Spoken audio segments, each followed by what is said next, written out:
Very happy to have with us Jeff Mann, the South Jersey, Philadelphia-based drummer. Jeff is the drummer for the iconic band Consider the Source.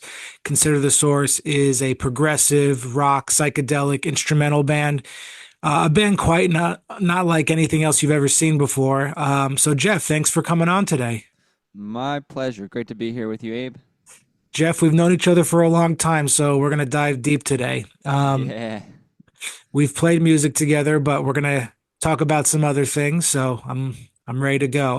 Well, I wanted to know because you've been obviously passionate about music since you were a kid, and decided to major in music and make a career out of it.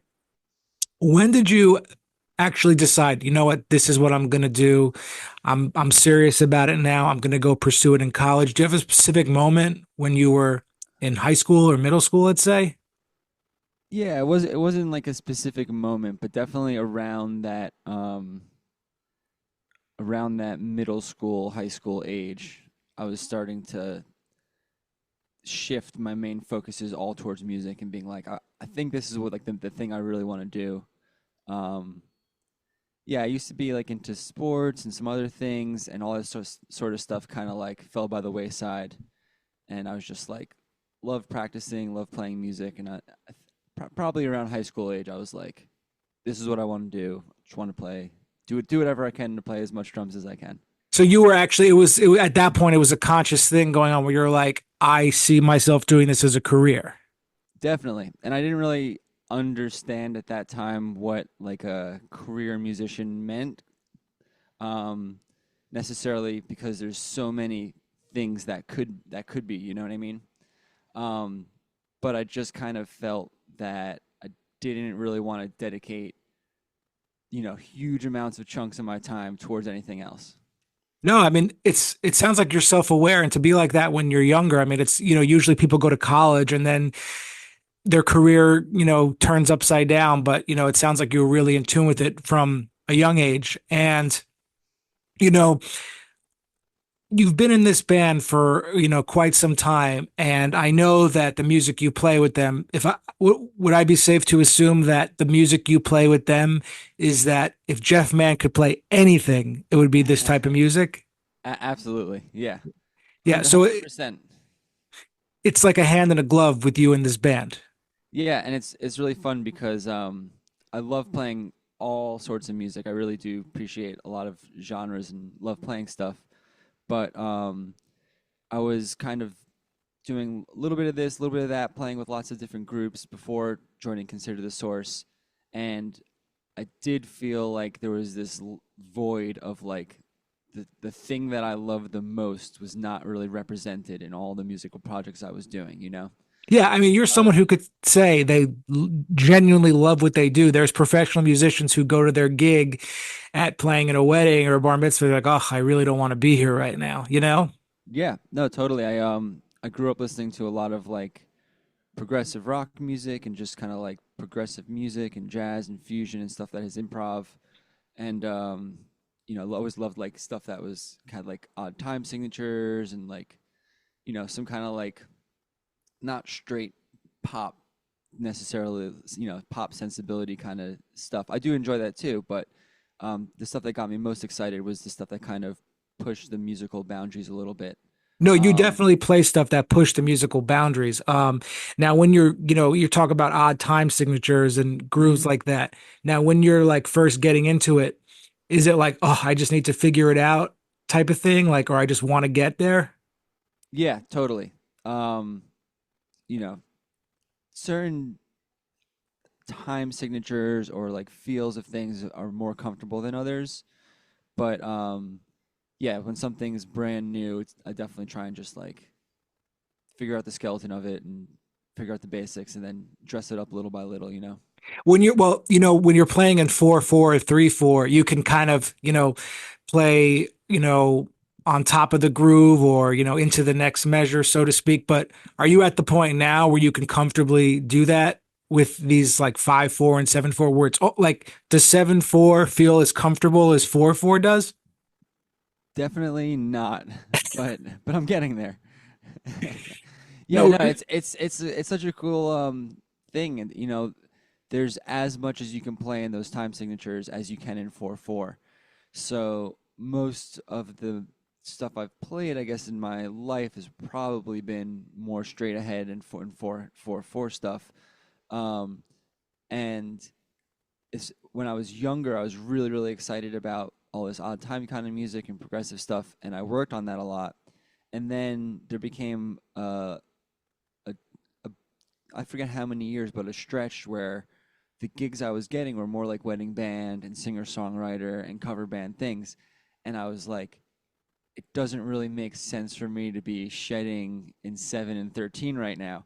So I focused on more things just like playing to a click and developing like a groove in a pocket and stuff. And then when I was able to join Consider the Source, it was like, okay, I can like jump back into all that stuff I used to get really excited about. That now it makes sense to practice that stuff, you know? Well, yeah, I mean, if you were to tell me, let's say when you were in your early 20s, like even then, you're like, oh, I'm going to do a wedding band tonight on Saturday, and I can't. I'm like, it's not. I just can't, it doesn't make sense to me because you're just so. It doesn't make sense. But that being said, is being in the band like what you're most grateful for at this point in your career, or is it the places you've gotten to travel? What are you most grateful for? November 11th, 2024, 1:10 p.m. Hmm. That's a great question.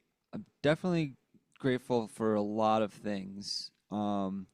It's funny, like I think when things happen that like knock you off your axis and like shake things up for you, that's when you kind of realize a lot of things that you're grateful for. So like always first and foremost is like health and stuff like that. Um, I'm mostly healthy and stuff. I've had some like times where I've maybe like pulled my back or like strained my neck and certain things where like there's been periods where I haven't been able to play the drums for a little bit, and luckily it's never really lined up where it like messed up a gig or anything too much. But yeah, when you're like stuck in bed and like you can't move or stuff like that, you're like, oh my God, I can't. Like I'm so thankful for the times that my neck and back are just fine. I feel loose and healthy and stuff like that. So always thankful for that stuff. But yeah, Consider the Source is definitely like my musical home, and I'm really thankful that I found those guys. I've been playing with them a little over, I want to say, 13 years now.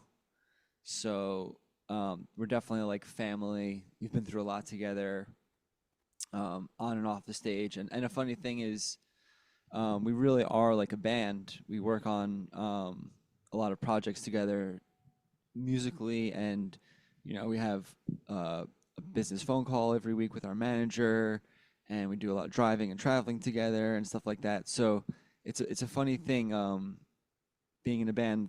I forget the saying, but it's like you perform for 90 minutes or an hour and a half, and then there's 22 and a half more hours in the day that you're not playing music and like kind of hanging out together, traveling together and stuff. So yeah, I'm really grateful to have those guys musically and just as friends in my life the way they are, you know. Yeah, well, and I also wanted to ask you too because I know the band has been part of your life for 13 years, but before that, you're talking about all these other types of gigs you would do playing, whether it's jazz or playing with the singer-songwriter or something. You've toured the world, and just you're someone who is, been in so many situations. Now, this next question, might make you have to think for a second. I'm just curious. We've all been in these times where whether the manager or someone in the band that it's just like you just want to walk off the stage because you just can't take it. It's just like, has there ever been any times like that for you where you're just like, for whatever reason, like you're just like, I just got to get out of here. Yeah, 100%. I've felt that way. I've never acted that way. No, But name a specific time. it's not like a specific one time that jumps out, but I just know there's been times where you just get worn down sometimes, or we've done some long tours that have been like 5 or 6 weeks long, and there's just moments in a month and a half where you're just cranky in a day, or you just you're not feeling it, in life in general. But touring can be really difficult, and I think one of the hardest parts of it is trying to come into like a rhythm. You know, you have like a regular life rhythm, and then being on the road throws all these wrenches in that. You know, sometimes just being out till 2 in the morning, night after night after night, and then having to drive long days or something like that. So there's just been times where maybe I've just been really like sleep deprived or just run down. And a tough thing, and we've talked about this as a band, is you know, we're really, really grateful to have every playing opportunity we have. And you always want to give your best. You always want to perform to the best of your ability. And it can be tough sometimes when you're, you know, feeling like a little sick, haven't slept well, kind of have a cold, whatever, you know what I mean, whatever it is. And you're like, I want to play the way I would if I felt 100%, No, you I, know? I, I And you totally and get you it. you try and dig deep, but I guess in just in some of those moments, you know, you just not necessarily that you wish like I could leave here, but more like I wish I was in my top playing condition. And you know, you perform your best, and maybe sometimes you surprise yourself in those instances where you're like pull out ideas you wouldn't normally because you know you're just in a different headspace or something. Um, but yeah, I think every musician who tours and stuff, they kind of just wish they could be like fully rested, like you know, fully like good meal, good rest every day. And there's certain days that it does line up like that. But But I don't think yeah, people even realize too that even if you're getting 8 hours sleep, sleeping in a different bed every night does something to your yeah, body. absolutely. And sometimes too, like you might have an opportunity that you've been looking forward to for so long. Um, for instance, I'll share this one story, and it was a great experience. But we played a festival called the Peach Festival in I think it's in Scranton, Pennsylvania. The And it's a big like Poconos. yeah, and it's a big jam band festival. I think the Allman Brothers started it, and there's a bunch of stages, and we got to play on one of the side stages, and it was a really big set for us. And it was just the kind of thing where it's like in your mind, like you're looking forward to it for months and months and months, and it was really awesome and worth looking forward to. But things may not necessarily go the way you imagined or planned. It's just like Why didn't they you go know that way at the that festival? well, it's just maybe like a festival, like sometimes a lot of times you have a half hour between bands, so like a band will finish playing with their equipment on stage, and then quickly hustle everything off, and you're like watching the clock and be like, all right, we play in half an hour, like there's you know, all right, stuff's coming off the stage, we play in 25 minutes, stuff's coming off stage, and then it's like, all right, we got 18 minutes, and then you like set up your stuff as quickly as you can, almost get a sound check, and then you know you needed to grab some water, you didn't have time, or whatever it is, and it's just like sometimes you're not you know like centered in quite the way you imagine to be, and then like before you know it, it's like the show is starting, and you're like, oh, here we go, you know. Yeah, I totally understand. And I also wanted to ask you, you've had many different teachers and you've come across so many people over the years, peers, different drummers, that sort of thing. What's the most valuable piece of advice someone's given you? Well, I mean, you could also have ignored it and done the exact opposite or something, but what's the most valuable piece of advice, would you say? Honestly, I think I've heard it from a lot of people, but just that your biggest asset playing music is your ears, and always be listening. And sometimes I'll try and remind myself that if I ever get like stuck in my head, or I don't feel like I'm coming up with ideas, or I'm just overthinking what I'm playing in whatever way, I'll just kind of shut off my brain and like open up my ears and just start listening to everyone else playing. And actually, so I'll share for anyone who doesn't know. Me and Abe go way back. We went to high school together, and this is something our high school band director shared with us, Patrick Dalton. And I never forgot this, but he would say, because we would be playing in, I guess it would be like concert band or something. So you'd have like in the full band rehearsal, 60 or 70 people, I forget how many. And he would say, try and listen to everyone else more than yourself. So that was like a helpful like ear listening kind of piece of advice. But I'll do that sometimes, and often like the same way you have a like a mix on a record, like how you have a mix in your you know your levels of the bass and the drums and the stuff. I feel like you have like a mental mix of like how you hear stuff, and most people like the same way you always think everyone's like looking at how you look and judging you, and then you realize like everyone's thinking about that about themselves, and like everyone's worried about how they look. You probably think that about your playing too, so you're like worried about how you're playing and stuff like that. And in your like mental mix, you're probably hearing yourself more than everyone else. So I think you can kind of like to get out of your head, just kind of like tune that mix and be like, oh, let me like stop just hearing what I'm doing and listen to the other musicians. And I think when that happens, then my my playing becomes a little less like egotistic. You know what I mean? Like a little less ego centered and more like playing for the whole. You know, like things might still happen that surprise me, and I feel like you know positive about my own playing, but it's more in like the big picture kind of way. Oddly enough, I know what you're talking about. The only way I could tune to that way you're talking about listening to everybody else and you're just a part of it is like if I keep my eyes open, but I don't look at the guitar, if I just look straight ahead or at the ceiling. Yeah. Do you know what I'm Yeah, talking about? yeah, and I have a habit of a lot of times playing with like my head down. So I for a while I got to do it again because it was helpful for sure. But I wrote eyes up, ears open on my snare drum head. So that when I caught myself looking down, it was just like a little reminder, like, oh, look up and listen. Like, don't get stuck just on like drums are right here. I'm drums, like looking at drums, playing drums. Like, there's other stuff happening. Be part of that, you know. You're influenced by so much. You're talking, I think you mentioned Dream Theater before, but I also, you talk about concert band. Now, you've been doing this for like professionally, let's say 20 years estimate, right? Yeah, for Yeah. sure. Where do that's a long time. Where do you draw inspiration from that's not related to music? Like that you wake up and you're like, I want to keep going. What inspires you? Um, a lot of things inspire me. One thing that I try and do is exercise pretty regularly. I think like having a healthy body helps a healthy mind kind of thing, as like cheesy as that sounds. But the weather is really inspiring for me. Like today, it was just after being cold for a couple of days, it's like 70 degrees and sunny, and I was like, I'm going for a jog.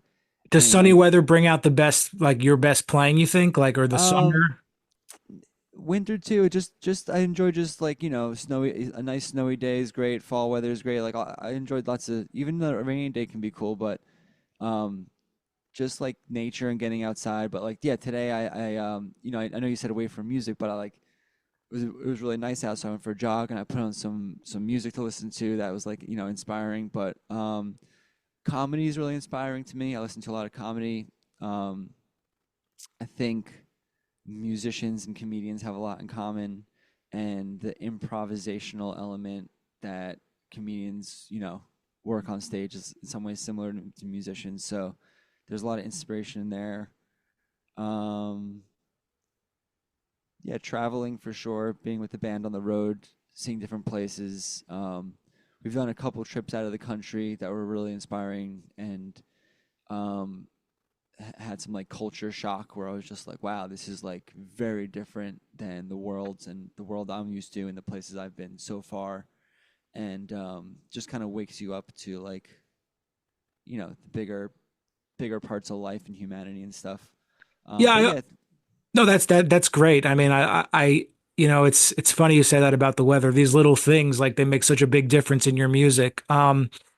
And I also wanted to ask you too, because we do this as a career, music, the art. There's something spiritual in a sense or transcendental about it. At least that's what I feel. Playing the instrument gives us something we just can't get anywhere else, right?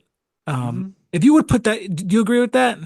absolutely, yeah, um, yeah. It's really interesting. It's you have like a unique relationship with your instrument, and it's something that's entirely yours. And I think there's certain places the music can bring you spiritually, like you're saying, but I think also the pursuit of like improving yourself is like a spiritual has a spiritual element to it. Like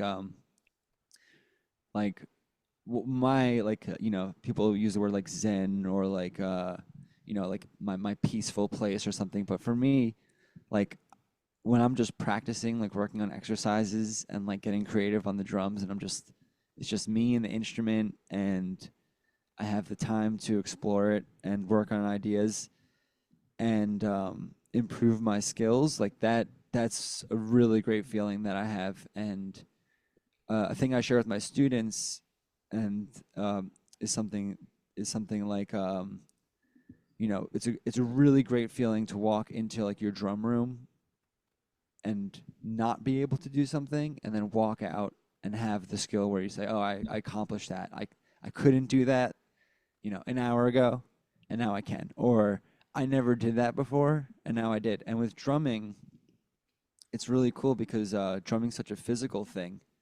Like you're literally moving your body in a certain way or certain combinations. So there's something to being like, if you never played something before, it means you never moved your body that way before. You never moved those limbs in that certain way before. And I just think it's a cool feeling, like unlocking all these ways you can control your body or make sounds with your body little by little and improving your vocabulary. I think that's kind of like a spiritual endeavor of kind of like improving your expanding your spectrum of like expression. Yeah, I mean, I just kind of think like we're limited to what we say and our tone of voice and the words we use and the way we dress, and music is just that extra allows us to express. Oh yeah, and the whole playing together thing, like I was just talking about by myself, but like playing music with people together, you know, it is a language and it is conversational. And there are moments where, you're improvising or you're playing music with a group, even a song you're playing with a group. There's been times where I've been playing with a band and you just, four stick clicks, you count in the band and you're in, and you're just like, we sound so good. Like this sounds like like like the bass is huge, the drums are fat, the guitar is like filling up the rhythm, like everything, like the organ, like whatever the band's happen, the vocals come in. And then like it's just really cool to put out a group sound, and then to have moments where everything is really just gelled and the band's playing completely together. You do have some moments, and they're rare, but you can feel this just like lift, this kind of like your body gets light, everything feels like you're just like floating a little bit, and you're like, oh cool, like we hit something good. No, I love it, and it's the music you play is just it's so complex, and the fact that you can get there to that spiritual place, is truly inspiring, because I would think you would have to be thinking a lot. And I also wanted to ask you too, because you have such a wide range of music you draw inspiration from. Who would you want to play with? Any people who have no longer who are passed away? If you could play with any number of musicians who aren't here anymore, if you could time travel, who would be in your band, you think? Yeah, my brain's flying right now. um I don't know. I haven't really thought about that too much. Well, obviously you're on drums, unless you want another drummer. Yeah, I've been playing some other instruments, but not as focused as drums. Um, let's see. Yeah, let's just say guitar, bass, keyboard, that sort of thing.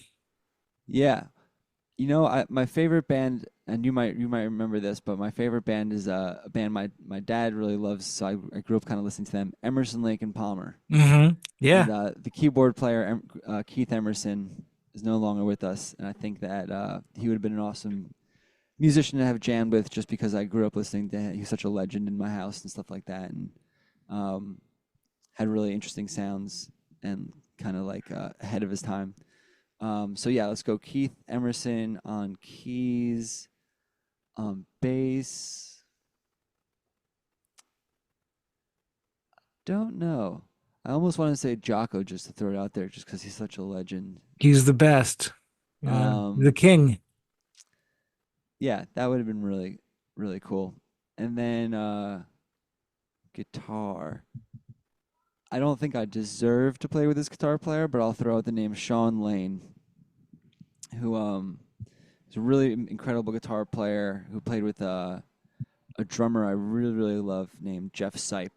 He's one of my favorite kind of modern drummers. Plays in a lot of different styles, but they had a fusion trio that was blanking on the bass player's name at the moment, but it was just a bass drums guitar trio. Highly recommend anything with Sean Lane and Jeff Sipe. I have to look into this now, because I haven't heard that name before, but I'll You would dig definitely. him. You would dig him. Yeah, he's like a kind of fusion shredder, dude. I'm also kind of curious too that I consider to be a success story, based on the band that you're playing with and the number of years, and are able to make a living. What does success mean to you at this point in your life? Is it, I mean, because some people would say success is the number of followers or the streams or playing in certain venue. What does success mean to Jeff Mann? Yeah, I don't know if you saw I rolled my eyes there, and I appreciate that compliment. I do also try to there's a lot of things in this world that you know like put a numerical value on success and stuff or a monetary value on success. But for me, I feel successful just that I am able to play music, and have a life I'm happy with. I have a wife and a dog, and we get to enjoy some time together and have some fun in life. And you know, I'm able to pay the bills enough to get by and do some nice things here and there. And just doing what you love. Yeah, and doing what I love. But really, it's a treat. And the music that I play with Consider the Source is it's not for everyone, but we've found an audience that supports us, and we're really really grateful and really lucky that we're able to play what is kind of you know to almost everyone kind of weird and oddball music, that like shouldn't make sense on paper, like instrumental music that has a lot of improv and weird sounds and I mean, styles all mixed it together. is wild. I will say that, having seen the band before, it's pretty wild. Yeah. So we're really grateful every time that we just have if we have, we play shows and people come and see us, and we're really grateful that people pay money to get tickets and come spend their time with us, and we're able to put out an album every couple of years and keep making new music and continue to do it. It's really a treat. And yeah, we just I consider myself successful just to be able to continue to play drums and make a living doing it, and to teach and spread that love and joy of the instrument of music. Beautiful. Well, Jeff, where can people find you on social media and all that good stuff? Best spots are probably at Jeff Mann, little hashtag at Jeff Mann drums, Instagram. I'm on Facebook. If anyone wants to throw me an email about anything, jeffmandrums at gmail. Yeah, and check out where I'm playing with Consider the Source. We're playing our next show is in Asbury Park, New Jersey, this Friday at a spot called the Wonder Bar. And then I also have a new project where I'm playing electronic drums. I'm looping those and playing some bass and some keys. It's a Ween tribute. It's called Learn to Ween. And that's kind of more around Philly for now, and the Jersey area. We're starting to spread out a little bit. But yeah, those are the two main musical projects I'm involved with. Jeff Mann, you are an inspiration. Thank you so much. Thank you, Abe. Great to talk to you, man. Appreciate it all.